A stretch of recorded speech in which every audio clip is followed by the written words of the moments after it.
Have you ever wondered why, in the very season when you are praying the hardest, heaven feels quiet, and people seem to drift away? Why opportunities close? Why rooms you once belonged to no longer feel like home? Why your name is no longer called? You look around, and it feels as if God has hidden you, tucked you into a corner of life where no one sees, no one applauds, no one reaches. But what if this silence is not rejection, but preparation? What if this hidden place is the workshop where God shapes the ones he intends to raise? In this message, I want to speak directly to you, the one who feels forgotten, overlooked, or quietly pushed into the background.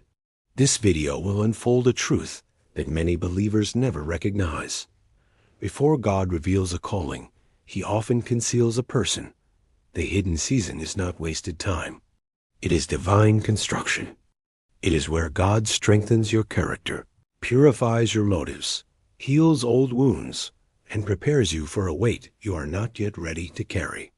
Together, we will walk through the spiritual reasons behind this silent season, explore biblical stories of those God hid before he used them, and discover how you can respond with wisdom, patience, and hope. By the end, you will see your hidden place not as exile, but as evidence of God's intention to elevate you. First, God hides you to shape what no one else can see. There are seasons when God pulls you away from the noise, not because you have failed, but because he wants to work on the parts of you that applause can never touch. You may feel as if life has placed you on a shelf, unseen and unused. But in truth, you have been placed on heaven's anvil, where God shapes your inner life, your patience, your integrity, and your reliance on him alone. Hiddenness is not punishment, it is surgery. And God does his deepest work behind closed doors. Remember David, though he was anointed king, he was immediately sent back to the quiet fields to tend sheep. Scripture says, "Man looks at the outward appearance, but the Lord looks at the heart." David's heart had to be refined in the solitude of the pasture before he could carry the crown. In the same way, God is forming something in you away from public view strength that fame cannot give, humility that failure cannot take, and purity that influence cannot corrupt. Second, God's silence is often his protection. There are moments when the quiet around you feels unbearable, prayers that seem unanswered, relationships that drift away, opportunities that slip through your fingers. You may interpret this as abandonment, but heaven often protects through subtraction. God sometimes removes you from rooms that are not built to hold the weight of who you are becoming. He closes doors that would have crushed you had they opened too soon. What feels like rejection is often divine redirection. Think of Lazarus. In John 11, Jesus intentionally delayed coming to him. To the human eye, it looked like neglect. But Scripture reveals that the delay was not death, it was a setup. Jesus said, "This sickness will not end in death. It is for God's glory." The silence was not the end of the story. It was the stage for a miracle greater than anyone expected. In your own life, God may be withholding certain answers, relationships, or positions because he is protecting you from outcomes you cannot yet see. His silence does not mean absence. His delay does not mean denial. Often, it is mercy disguised as quiet. Third, hidden seasons expose what must be healed.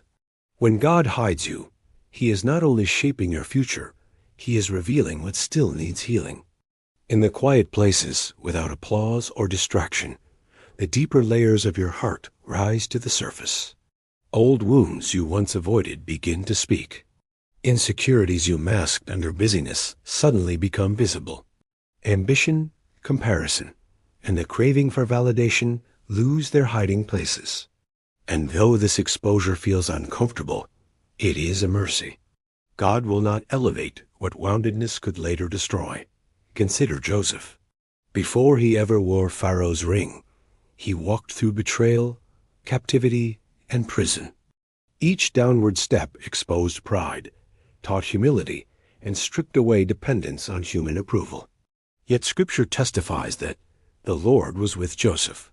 God's presence did not prevent the hidden season, it transformed it. In your life, God may be allowing isolation so that unresolved pain can finally be addressed. He brings to light what could sabotage your calling if left untouched. Hiddenness becomes holy ground where healing begins. Identity is restored, and your soul is strengthened for what lies ahead. Fourth, God uses hidden places to prepare you for greater battles. There are victories God intends for your life victories that require strength you do not yet know you need. And so, He takes you into the quiet places, not to weaken you, but to train you. Hidden seasons are battlegrounds disguised as isolation. They are where you fight the lions and bears before ever standing before a Goliath. What feels small, repetitive, and unnoticed may be the very training ground for your future assignment. David understood this intimately.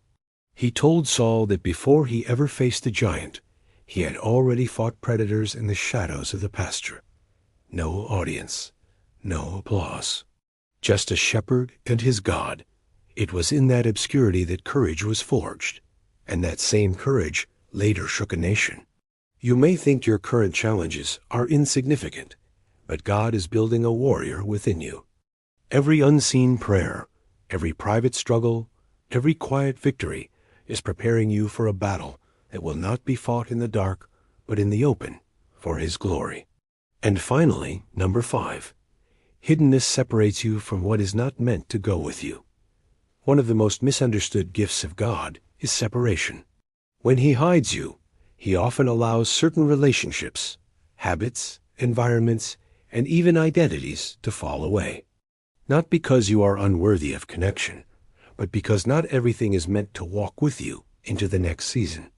Hiddenness becomes a divine filter removing what will hinder your calling, preserving what will strengthen it.